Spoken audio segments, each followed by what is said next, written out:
take care. What exactly is the problem?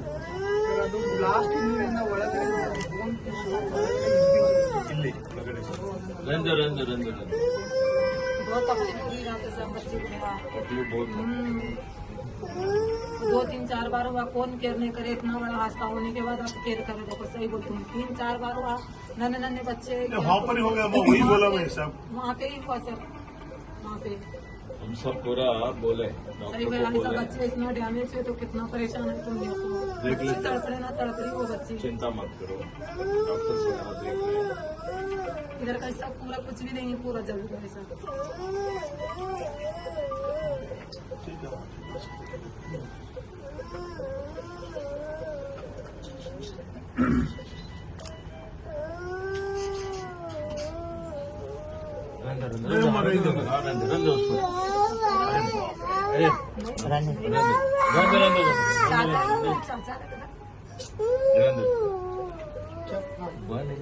Sir burn ಆಗಿದೆ, full face ಎಲ್ಲ flames ಎಲ್ಲ ಆಗಿದೆ ಸರ್ ಫೇಸ್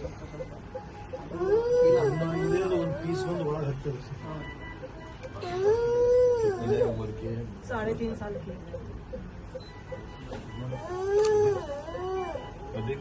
प्रदीप इसका क्या इलाज का खर्चा वगैरह है, हम राजशेखर वगैरह सब मिलकर बोले हम सब देख लेते हैं।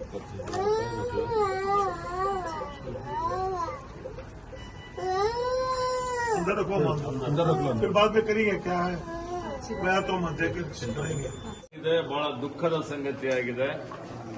ಇವತ್ತು ನಿನ್ನೆ ಏನೋ ಬೀದರ್ ಜಿಲ್ಲೆ ಹುಮನಾಬಾದ್ ತಾಲೂಕಿನ ಮುಳಗ್ಯಾರದಲ್ಲಿ ಏನು ಸ್ಫೋಟ ಆಗಿದೆ, ಅದರಿಂದ 4 ಮಕ್ಕಳಿಗೆ ಇವತ್ತು ಸುಟ್ಟಿನ ಗಾಯಗಳಾಗಿದ್ದಾವೆ।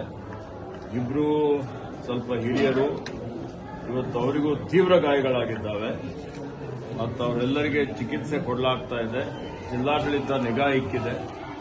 ನಾನು ರಹೀಂ ಖಾನ್ ಅವರು, ರಾಜಶೇಖರ್ ಪಾಟೀಲ್ ಅವರು ಇವತ್ತು ಇಲ್ಲಿಗೆ ಬಂದು ಆ ಗಾಯಾಳುಗಳಿಗೆ ಭೇಟಿಯಾಗಿದ್ದೇವೆ। ವೈದ್ಯರಿಗೆ ಇವತ್ತು ಸೂಚನೆ ಕೊಟ್ಟಿದ್ದೇವೆ, ಎಲ್ಲಾ ರೀತಿ ಏನೇನು ಉತ್ತಮವಾದಂಥ ಅವರಿಗೆ ಚಿಕಿತ್ಸೆ ಕೊಡಬೇಕು ಅಂತೇಳಿ ಹೇಳಿದ್ದೇವೆ। ಜಿಲ್ಲಾಧಿಕಾರಿಯವರು, ಮುಖ್ಯ ಕಾರ್ಯನಿರ್ವಾಹಕಾಧಿಕಾರಿ, ಪೊಲೀಸ್ ವರಿಷ್ಠಾಧಿಕಾರಿ ಇವರೆಲ್ಲರೂ ಇವತ್ತು ಈ ಒಂದು ಘಟನೆ ಬಗ್ಗೆ ಪೂರ್ಣ ಪ್ರಮಾಣದಲ್ಲಿ ಇವತ್ತು ತನಿಖೆ ಮಾಡುವಂಥದ್ದರ ಬಗ್ಗೆ ಮತ್ತು ಯಾಕೆ ಆಗಿದೆ, ಏನಾಗಿದೆ, ಇದರ ಹಿನ್ನೆಲೆ ಏನಿದೆ ಅನ್ನುವಂಥದ್ರ ಬಗ್ಗೆ ಇವತ್ತು ಅವರು ತನಿಖೆ ಮಾಡ್ತಾ ಇದ್ದಾರೆ। ಸರ್ಕಾರ ಇದನ್ನು ಅತ್ಯಂತ ಗಂಭೀರತೆಯಿಂದ ಪರಿಗಣನೆ ಮಾಡಿದೆ।